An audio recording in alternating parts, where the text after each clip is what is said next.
Hi అండి, అందరు ఎలా ఉన్నారు? ఈరోజు నేనైతే కొత్తిమీర రైస్ హాయ్ అండి, అందరు ఎలా ఉన్నారు? బాగున్నారు? అందరూ బాగుండాలి, అందులో మేము ఉండాలండి. ఈరోజు నేనైతే కొత్తిమీర రైస్ చూపిస్తున్నాను. దానికోసం అయితే ఒక గుప్పెడు కొత్తిమీరని అయితే తీసుకొని ఒక మిక్సీ జార్లో వేసుకోండి. కొద్దిగా పుదీనా వేసుకోండి. ఇందులోనే చిన్న అల్లం ముక్క వేసుకోండి. ఒక 2 వెల్లుల్లి రెమ్మలు వేసుకోండి.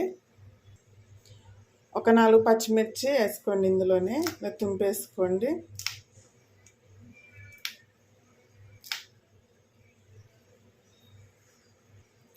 ఇందులోనే ఒక చిటికెడంత చక్కెర వేసుకోండి. కొత్తిమీర గ్రీన్ కలర్ మారకుండా మంచిగా ఉంటుందండి. కొద్దిగా అంత వేసుకోండి షుగర్ అయితే. ఇప్పుడు ఈ కొత్తిమీరని మొత్తం అయితే మెత్తగా మిక్సీకి వేసుకోండి. కొద్దిగా వాటర్ వేసుకొని పేస్ట్ లెక్కలకి వేసుకోండి దీన్నైతే. ఓకేనా? చూడండి, పేస్ట్ని అయితే ఈ విధంగా పట్టుకోండి మెత్తగా. కొద్దిగా వాటర్ వేసుకొని ఇప్పుడు ఒక ప్యాన్ పెట్టుకొని 2 స్పూన్ల నూనె పోసుకోండి.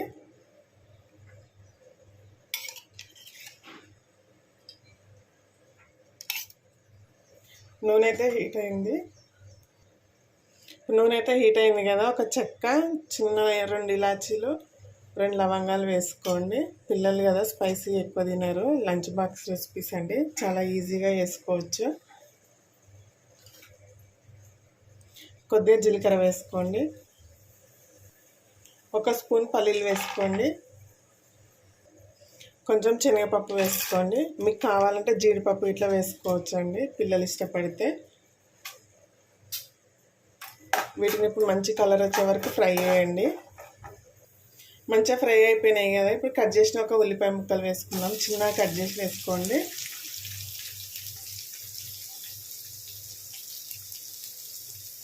వీటిని ఒక 50% ఉడికించుకోండి.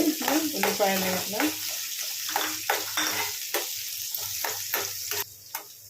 ఇది అన్నం మిగిలిపోయినా వేసుకోవచ్చు ఫ్రెండ్స్, అలాగే వేడి అన్నంతో చేసుకోవచ్చు, ఇష్టం.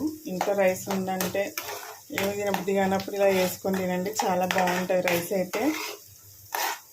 ఉల్లిపాయలు అయితే మంచిగా వేగిపోయినాయి కదా, ఇప్పుడు కొత్తిమీర పేస్ట్ వేసుకుందాం. ఇందులో ఈ పేస్ట్ని అయితే మంచిగా మగ్గనివ్వండి. ఒక 2-3 నిమిషాలు మగ్గనివ్వండి నూనెలో, లేదంటే స్మెల్ వస్తుందండి మగ్గకుంటేనైతే. చిటికెడంతా పసుపు వేసుకోండి. మూత పెట్టుకొని మగ్గించుకోండి ఒక 3-4 మినిట్స్ అయితే. ఓకేనా? రైస్కి సరిపడా సాల్ట్ వేసుకోండి. కొద్దిగా సాల్ట్ రైస్ వేసినాక వేసుకుందాము. పేస్ట్లో కొద్దిగా వేసుకున్నాము. ఇప్పుడు చూడండి, ఇలా ఫ్రై కావాలి, మొత్తం ఆయిల్ అనేది సపరేట్ కావాలి. చూడండి, నూనె మొత్తం ఇలా సపరేట్గా వచ్చింది కదా, కొత్తిమీర పేస్ట్ అనేది మంచిగా మగ్గిపోయిందండి. ఇప్పుడైతే ఇందులో 1 టీ స్పూన్ ధనియాల పొడి వేసుకోండి.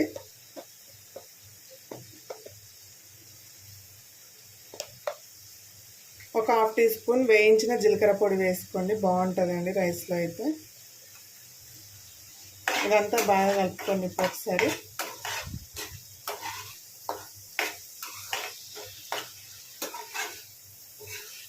చూడండి, మంచిగా వేగిపోయింది కదా. ఇదైతే మంచిగా వేగిపోయింది కాబట్టి ఇప్పుడు ఇందులో రైస్ వేసుకుందామండి.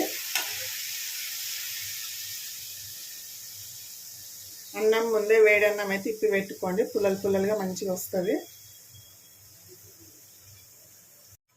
రైస్ మొత్తం వేసేసుకున్నాం కదా ఇందులో, ఇప్పుడు అంతా మంచిగా కలుపుకోండి.